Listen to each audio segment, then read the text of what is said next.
বাংলাদেশের রাজনীতি এমন এক সংবেদনশীল বাঁকে এসে দাঁড়িয়েছে, যেখানে প্রতিটি ভোর মানে নতুন অনিশ্চয়তা, প্রতিটি রাত মানে নতুন করে ইতিহাস লেখার সম্ভাবনা।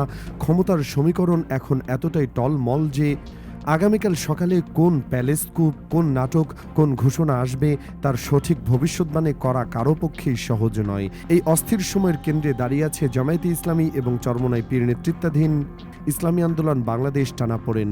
আর এর মাঝে ফিসফাস থেকে শুরু করে দলীয় গুঞ্জন, সব জায়গায় ঘুরে বেড়ানো। সবচেয়ে বড় খবরটি হলো জামায়াতে ইসলামী নাকি ইতিমধ্যেই চরমোনাইকে বাইরে রেখে পূর্ণাঙ্গ জোট গঠনের প্রস্তুতি সেরে ফেলেছে। রাজনৈতিক অঙ্গনে যা ঘটছে তাকে শুধু নাটকীয় বললে কম বলা হয়। সকালে যে বার্তা শোনা যায়, সন্ধ্যায় তার ঠিক উল্টো বক্তব্য ভেসে ওঠে টেলিভিশনের পর্দায়, যা সামাজিক যোগাযোগ মাধ্যমে। চরমোনাই পীরের দল একদিন ইঙ্গিত দেয় তারা জোটে থাকবে, পরদিন এমনই সব মন্তব্য আসে যেন যে কোনো সময় তাদের দরজা বন্ধ করে আলাদা পথে হাঁটার সিদ্ধান্ত নিতে পারেন। এই দ্বিধা, অস্থিরতা ও দোলাচলের মাঝেই শোনা যাচ্ছে জামায়াতে ইসলামী নাকি অনেক আগেই তাদের বিকল্প কৌশল তৈরি করে রেখেছে এবং এখন সেই পরিকল্পনা ধীরে ধীরে বাস্তবে রূপ নিচ্ছে। চরমোনাই পীরের পক্ষ থেকে ইতিমধ্যে প্রকাশ্যে বলা হয়েছে 12ই ফেব্রুয়ারির আগে তারা অনেক কিছুই করতে পারেন। রাজনৈতিক অভিধানে এই ধরনের কথা কখনোই সরল অর্থে নেওয়া হয় না। বিশ্লেষকরা মনে করছেন এই কয়েকটি শব্দের মাঝে লুকিয়ে আছে এক ধরনের কঠোর সতর্ক বার্তা। এর ভেতরে থাকতে পারে দুই ধরনের ইঙ্গিত। একদিকে তারা শেষ পর্যন্ত সমঝোতার টেবিলেই বসে থাকতে পারে, অন্যদিকে সময় ও সুবিধামতো হঠাৎ করে সরে গিয়ে সম্পূর্ণ নতুন কোনো পথে পা বাড়াতেও পারেন। বিএনপির সাথে যদি তাদের কোনো গোপন বা প্রকাশ্য সমঝোতার সেতু তৈরি হয়, তাহলে জামায়াতের সঙ্গে বর্তমান সমঝোতার কাগজ খুব সহজেই ছিঁড়ে যেতে পারে, এমন আশঙ্কাও এখন আলোচনায় আসছে। আর তাতেই দৃশ্যপটে তৈরি হচ্ছে অনিশ্চয়তার নতুন অধ্যায়। কিন্তু এই অনিশ্চয়তার ভেতরে বসে কি জামায়াতে ইসলামী কেবল আকাশের দিকে তাকিয়ে আছে? উত্তর স্পষ্ট, না।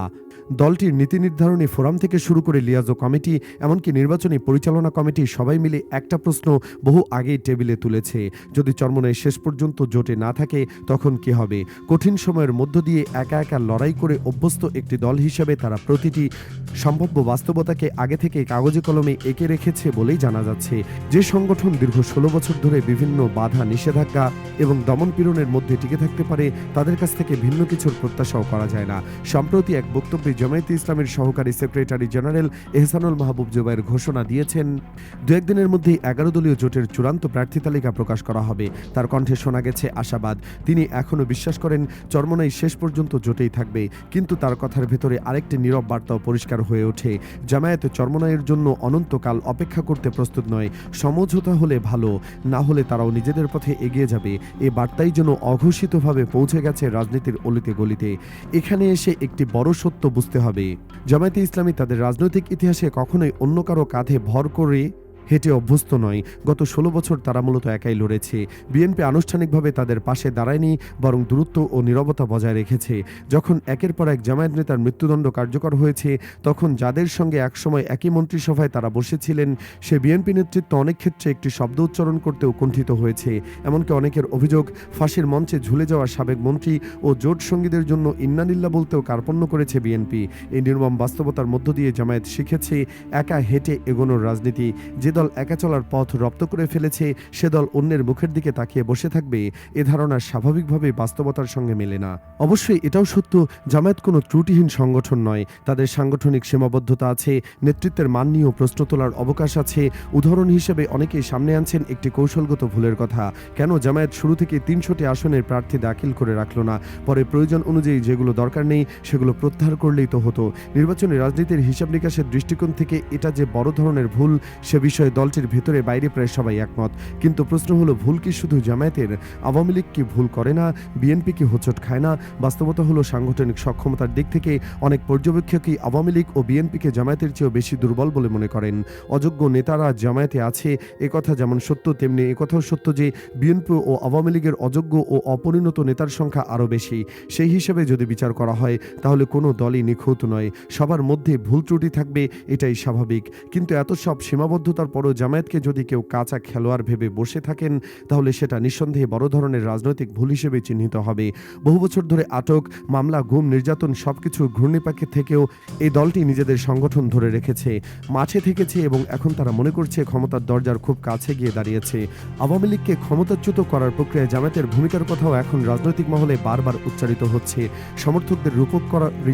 সমর্থকেরা রূপক করে বলছেন, ফুটবলের মতো লাঠির একঘায়ে নাকি তারা আওয়ামী লীগকে দিল্লির রাস্তা দেখিয়ে দিয়েছে। এমন একটি দলকে অতি সহজে অপরিণত কিংবা অক্ষম বলে উড়িয়ে দেওয়া কঠিন। সমালোচনা অবশ্যই করা যায়, এমনকি করা উচিত, কিন্তু তাদের সক্ষমতাকে ছোট করে দেখার ঝুঁকি নিতে চাইবে না কোনো পরিণত রাজনৈতিক কৌশলবিদ। এই প্রেক্ষাপটে যদি কেউ ভাবেন চরমোনাই মাঝপথে অবস্থান বদলাতে পারে, এটা নাকি জামায়াতে ভেবে দেখেনি কিংবা গুরুত্ব দিয়ে বিবেচনায় নেয়নি, তাহলে তার বাস্তবতার সঙ্গে যায় না। জামায়াতের সিদ্ধান্ত গ্রহণ প্রক্রিয়ায় যারা আছেন তারা এক একটি সম্ভাবনাকে আলাদা আলাদা করে টেবিলে তুলেছেন। চরমোনাই যদি শেষ পর্যন্ত জোটে না থাকে তখন কি হবে?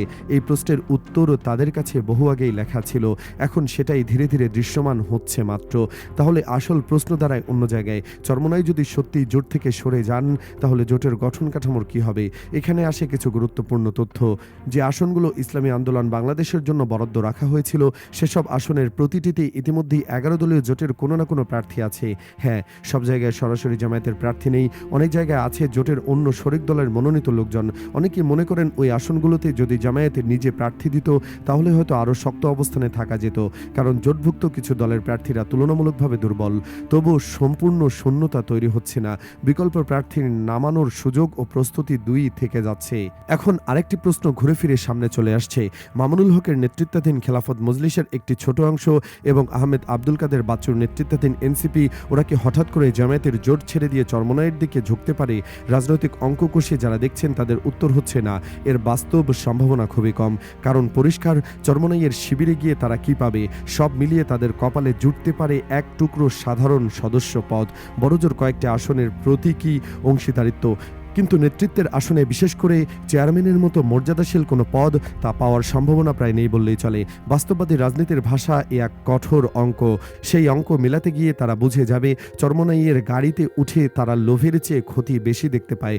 রাজনীতি যতই আবেগের ভাষায় উচ্চারিত হোক, সিদ্ধান্তের নিরিখে এখানে ঠান্ডা মাথার বাস্তবতা কাজ করে। আরেকটি দিকও এখানে গুরুত্বের সঙ্গে আলোচনায় আসছে। যদি সত্যি চরমোনাইয়ের দল এই জোটে না থাকে, তাহলে তাদের জন্য বরাদ্দ রাখা 40 থেকে 45টি আসন নতুন করে বন্টন করা যাবে জোটের অন্য দলগুলোর মধ্যে। এর মানে মামুনুল হকের অংশ এবং আহমেদ আব্দুল কাদের বাচ্চুর দলের কাছে আরও বেশি আসন ছেড়ে দেওয়ার সুযোগ তৈরি হবে। স্বভাবতই এতে তাদের সন্তুষ্ট রাখাও অনেক সহজ হয়ে যাবে। ফলে চরমোনাই না থাকলেও 11 দলীয় জোট কাঠামোগত দিক থেকে পূর্ণাঙ্গই থাকবে। শুধু একটি দলের পতাকার অনুপস্থিতি থাকবে সামনে থেকে। তবে এটাও ঠিক, ইসলামী আন্দোলন বাংলাদেশের প্রায় 3% ভোট, এই হিসাবকে একেবারে উড়িয়ে দেওয়ার মতো অবস্থান নয়। তারা থাকলে জোটের সাংগঠনিক শক্তি ও ভোট ব্যাংক দুই দিক থেকে তা ইতিবাচক প্রভাব ফেলত। এই কারণে অনেকেই মনে করেন চরমোনাইয়ের জোটে থাকা উচিত এবং এখনও অনেক পর্যবেক্ষক আশা করছেন শেষ পর্যন্ত তারা থাকবেনই।